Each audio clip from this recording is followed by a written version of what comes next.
Dino iki lawaku pare yu. Pahit tapi ngangeni lho yu. Iki mang pare regane 5.000 tak tukokno teri 3.000 tak oseng wis oleh sak mangkok bek yu. Pare siji iki mang tak iris-iris kabeh ngene yu. Bar ngono terus tak kepyuri uyah, terus diremet-remet sampai metu banyune. Banyune ku pahite metu yu. Nek wis ngono terus diumbah sampai resik, tak bilasi ping 3 iki mang. Nek oleh ngumbah wis bar terus digodhog yu, diumupno banyune sik, parene lagi dicemplungno.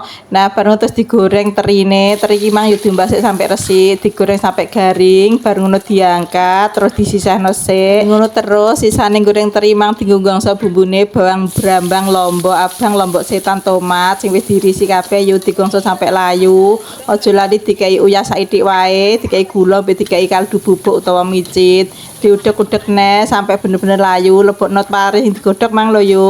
Nah, dioseng-seng sedelok ae, sakare parene kan ki mateng. Ngono lebokno teri gorengan mang, dilebokno ngguri dhewe ben tetep kriuk ya yo. Terus digoreng neh sedelok wae yo genine sing gedhe. Nah, baru wis bar iki mateng ngoseng parene yo. Nah, iki lho dienggo mangan enak. Ya, ora pahit yo dadine nek ra ngandel icipi dhewe.